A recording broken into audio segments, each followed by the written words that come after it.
जब तक इस देश में जाति की जनगणना नहीं होगी तब तक आप कैसे डिसाइड कीजिए आपका इनकम स्रोत क्या है। सरकार कैसे करेगी, कैसे पता करेगी इस जाति में ये कमजोर वर्ग से या मजबूत पक्ष से है, इनको देने लायक है या नहीं देने लायक है। पहले सोच ले, समझ ले। हर चीज पॉलिटिक्स के लिए नहीं किया जाता है, कुछ काम देश के भलाई के लिए भी किया जाता है, राज्य की भलाई के लिए भी किया जाता है, जनता की भलाई के लिए भी किया जाता है। आप उठाइए इस देश में जातिगत जनगणना की मांग।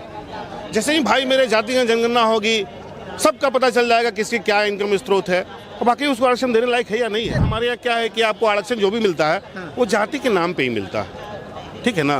तो ये तो डिसाइड हो जाएगा पहले कि किस जाति को हमको आरक्षण देना है नहीं देना है, उसका इनकम और स्रोत क्या है, वो देने लायक है कि नहीं है। और सबसे अच्छा जानते क्या होगा इस देश का, हर साल जो 80 करोड़ लोगों को फ्री में राशन दिया जाता है वो पैसा बचेगा भाई मेरे।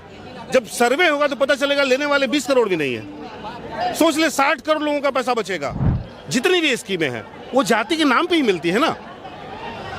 ईपीएल कार्ड, बीपीएल कार्ड, कौन कौन कार्ड, आप इस वर्ग से हो उस वर्ग से हो, आपको ये कोटा मिलेगा, ये आरक्षण मिलेगा, इस पर भी पाबंदियां लगेगी ना। जो सक्षम रहेंगे उनको नहीं मिलेगा।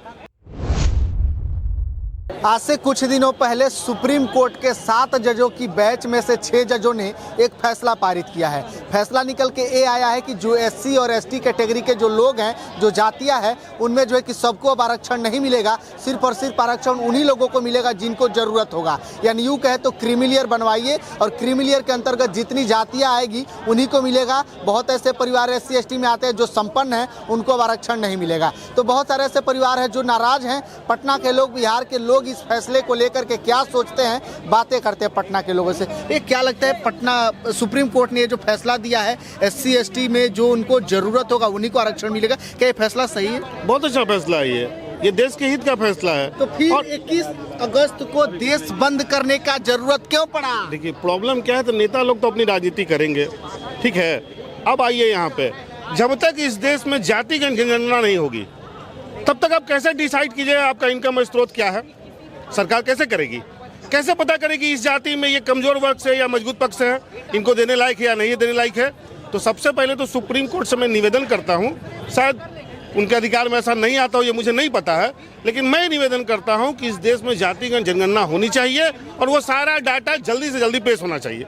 ये मेरी मांग है बड़े भैया। लेकिन जातीय जनगणना से जरूरी है कि आर्थिक जनगणना हो, जो आर्थिक रूप से पिछड़े हैं। नहीं, जैसे ही जातिगत जनगणना हो रही है ना, उसमें सब कुछ आ जा रहा है, आपका इनकम और स्रोत भी आता है उसमें, आप क्या करते हो, आपकी सालाना इनकम क्या है, ये सब लिख के देना पड़ता है आपको। तो फिर तो उसी से डिसाइड हो जाएगा, तो दिक्कत है कहाँ। तो बहुत सारे लोग इस फैसले का विरोध भी कर रहे हैं ना। नहीं, क्यों विरोध करेंगे? जो विरोध कर रहे हैं एक बार फिर से सोचे। वो अगर देश को अच्छा बनाना है भैया, पब्लिक को खुशहाल बनाना है, तो नियम तो अच्छा लाना पड़ेगा ना। देखिए पुरानी राजनीति जितने भी नेता है वो बंद कर दे। देश को आजाद हुए 75 साल से ऊपर हो गया। अब देश को गुमराह ना करे कोई नेता, अब उसको भी समय के साथ चलना होगा, चाहे नेता कोई भी हो मेरे भाई, सीधा बात है मेरा। एक नेता है जिनको रावण के नाम से जाना जाता है, वो जो है कि ऐलान कर दिया कि 21 तारीख को जो है कि बंद कर दिया जाएगा। फिलहाल वो एक लोकसभा सीट जीत के आए हैं, ठीक है, दलितों के नेता हैं वो। उनसे भी मेरा हाथ जोड़ के विनती है, आप ऐसा ना करें। पहले सोच ले, समझ ले। हर चीज पॉलिटिक्स के लिए नहीं किया जाता है, कुछ काम देश के भलाई के लिए भी किया जाता है, राज्य की भलाई के लिए भी किया जाता है, जनता की भलाई के लिए भी किया जाता है। तो मैं विनती करता हूँ आपसे, एक बार आप डिसीजन ले, सोचे समझे, और आपका जो निर्णय है उसको वापस ले। आप उठाइए इस देश में जातिगत जनगणना की मांग। जैसे ही भाई मेरे जातिगत जनगणना होगी, सबका पता चल जाएगा किसकी क्या इनकम स्रोत है और बाकी उसको आरक्षण देने लायक है या नहीं है। जातीय जनगणना से इनकम का सोर्स पता लगेगा? कैसे पता चलेगा बताइए आप हमको। मतलब देखिए पहले क्या भाई, क्या हमारे यहाँ क्या है कि आपको आरक्षण जो भी मिलता है वो जाति के नाम पे ही मिलता है, ठीक है ना। तो ये तो डिसाइड हो जाएगा पहले कि किस जाति को हमको आरक्षण देना है नहीं देना है, उसका इनकम और स्रोत क्या है, वो देने लायक है कि नहीं है। और सबसे अच्छा जानते क्या होगा इस देश का, हर साल जो 80 करोड़ लोगों को फ्री में राशन दिया जाता है वो पैसा बचेगा भाई मेरे। जब सर्वे होगा तो पता चलेगा लेने वाले 20 करोड़ भी नहीं है। सोच ले 60 करोड़ लोगों का पैसा बचेगा, हमारे देश का भला होगा, वो पैसा अच्छे काम में लगेगा। और बाकी बहुत सारे ऐसे स्कीम है जिसका गलत नजायज फायदा उठाता है लोग, वो सब बंद होना चाहिए। बहुत लोग क्योंकि मेरा देश लगभग 2 लाख 10 करोड़ के ऊपर कर्ज पहुंच गया ना हमारे देश पे। हाँ, ऐसे करोड़ पर, तो भाई वो नीचे तो आएगा। अब क्या चाहते हो, इस देश को पूरी तरह कर्ज में डुबा दो? सब नेता की बात कर रहा हूं मैं बड़े भैया, कि अब पॉलिटिक्स अपना चेंज करे। अभी भी बहुत सदन में ऐसे नेता हैं जो इसका विरोध कर रहे हैं, उन नेता को कौन समझाएगा कि नहीं भैया ये रूल अच्छा है बुरा है? मैं क्या बोला भैया, मैं बोल रहा हूँ कि आप पहले सोचिए फिर कोई डिसीजन लीजिए, हर चीज़ के लिए पॉलिटिक्स नहीं कीजिए। अच्छा, जैसे अब चिराग पासवान का आरक्षण की क्या जरूरत है, जीतन मांझी के आरक्षण की क्या जरूरत है? वही बात तो है बड़े भैया, केवल जनता को गुमराह करेंगे, मलाई खुद खाएंगे।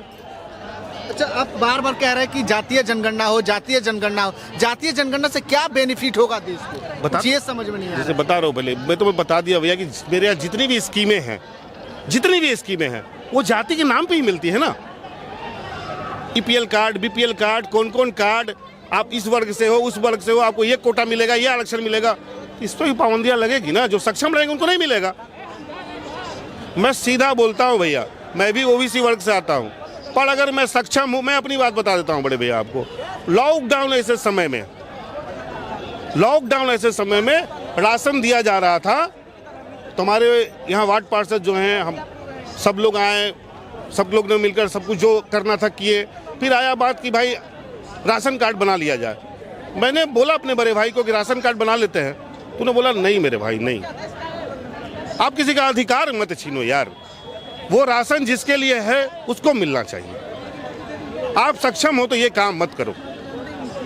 लेकिन यहाँ पे तो सबको ही लाभ उठाने का चक्कर, सरकारी फायदा सबको ही लेना। मैं इसलिए तो विनती किया, मैंने सब लोगों से विनती किया कि पुराने ढर्रे पे ना चले, पुरानी राजनीति बंद करे, नई राजनीति की ओर सोचे। आप नहीं लेंगे कोई और ले लेगा, ये आप सोच रहे हैं ना। बड़े भैया एक बात बताइए, इसमें मैं क्या कर सकता हूँ? तो इससे तो तभी निजात मिलेगी ना जब हमारा कानून सही होगा, कानून सशक्त होगा, उसमें प्रावधान बनेगा कि अगर आप सक्षम हैं तो लीजिए, अगर आप सक्षम नहीं है और आपने लिया है तो इतने साल की सजा होगी आपको। बहुत ऐसे परिवार है जिनके पास खेत नहीं है, राशन लेते हैं, और वही लोग जो है कि खेत दिखा करके 2000 रुपया खेती करने के लिए भी लेते हैं, दोनों फायदा ले रहे हैं। पैसा किसका जा रहा है भैया? मैं इनकम टैक्स पे मैं इनकम टैक्स पे करता हूँ। घूम फिर करके ये इतने नागरिक हैं जो भी सामान खरीदते हैं, 2 रुपया महंगा क्यों होता है? कहीं ना कहीं हमारे देश की स्थिति खराब होती है, तब तो 2 रुपया का लोड सब पे पड़ा ना, इन पर भी पड़ा, हम पे पड़ा, इन पर सब पे पड़ा, तो सबको निजात मिलेगा ना, सबको अच्छा मिलेगा ना। चलिए, पटना के जो लोग हैं पूरी तरीके से चाहते हैं कि आरक्षण में जो ये संशोधन आ रहा है ये बहुत ही अच्छा है, और जो दबे कुचले लोग हैं जिनको आरक्षण नहीं मिल पा रहा है उनको आरक्षण मिले। बहुत ऐसे परिवार हैं जो संपन्न हो चुके हैं, उनको आरक्षण की जरूरत नहीं है, तो भाई सच में उनको आरक्षण की जरूरत नहीं है, और जिनको जरूरत है उनको मिलना चाहिए। तो ऐसा कानून अगर आता है तो सच में देश के हित में होगा, गरीबों के हित में होगा, दलित के हित में होगा, तमाम जो छोटी कास्ट हैं जिनको आरक्षण नहीं मिल पा रहा उनके हित में होगा। इस मुद्दे को लेकर के आप क्या सोचते हैं, प्रतिक्रिया दे सकते हैं, शेयर कीजिएगा। बहुत धन्यवाद।